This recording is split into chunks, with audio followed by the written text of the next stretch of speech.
I have with me Bimol Akoijam, Member of Parliament from Inner Manipur on the program. Bimalji, good evening. This is Arnab here. Yesterday's focus, can you hear me, Bimalji? Good evening, Arnab. Good evening. Sorry to keep you waiting. Yesterday's developments, 2 days of drone bombings that have been happening are a reality. And they have brought into the spotlight the gravity of the situation in Manipur and the possibility that some foreign groups may want to take advantage of the situation. How do you view the escalation in violence and the use of these high-tech drones? You know, use of drone was noticed right from the beginning of the crisis last year itself. But, you know, deploying bomb through drone, this is a new development. I think it is a very serious dimensions to the conflict. Raj Bhavan can be exposed to this kind of threat. Chief Minister's bungalow, medical establishment, colleges, hospital or security establishment. This sort of added a very serious dimension to the conflict so far. That's the first thing that I've noticed. Second one is the parallel that people draw that such kind of weapon and bombs are being used in present crisis in Myanmar as well. We know about Ukraine case as well.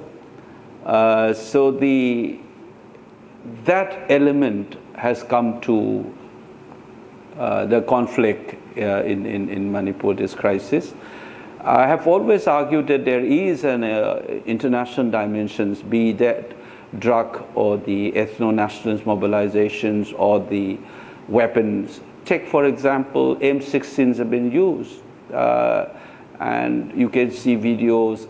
Many of the media houses have been bluffing, saying that these are poor villagers with country-made weapons and so on.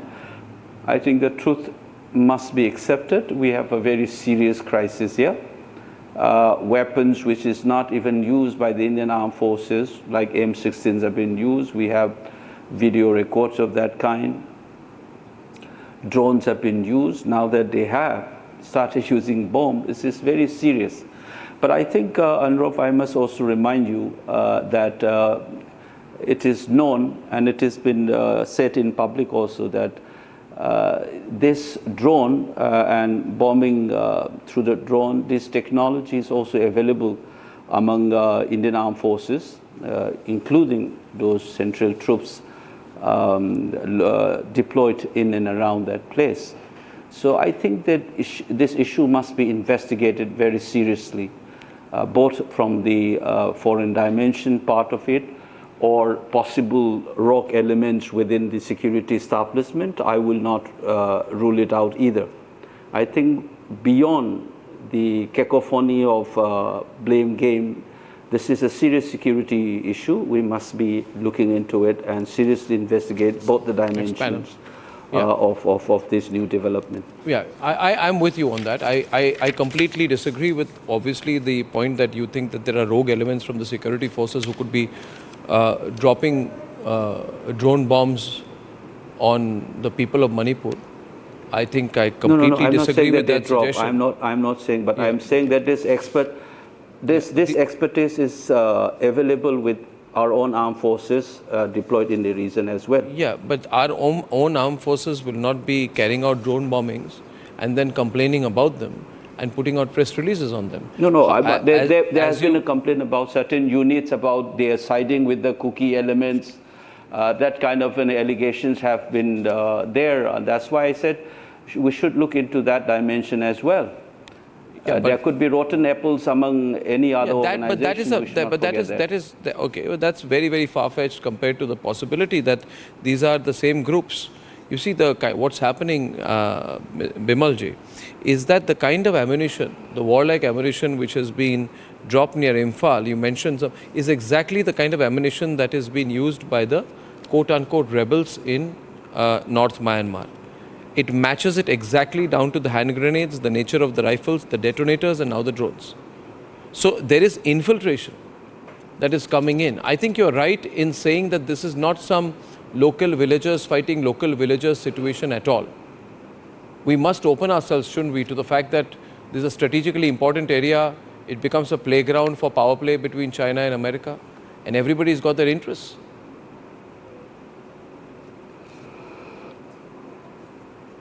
No. I've absolutely will not close the possibility of foreign hands in the conflict in Manipur, be that the dimension of drugs and flow of weapons or Yes. even armed machineries. These are all possibilities.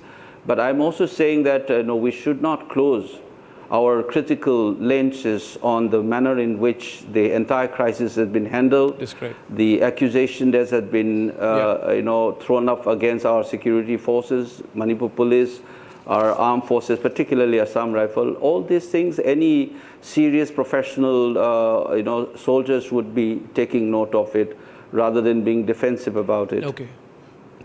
Bimalji, thank you so much for this initial setting up of the conversation here. Yeah, thank you.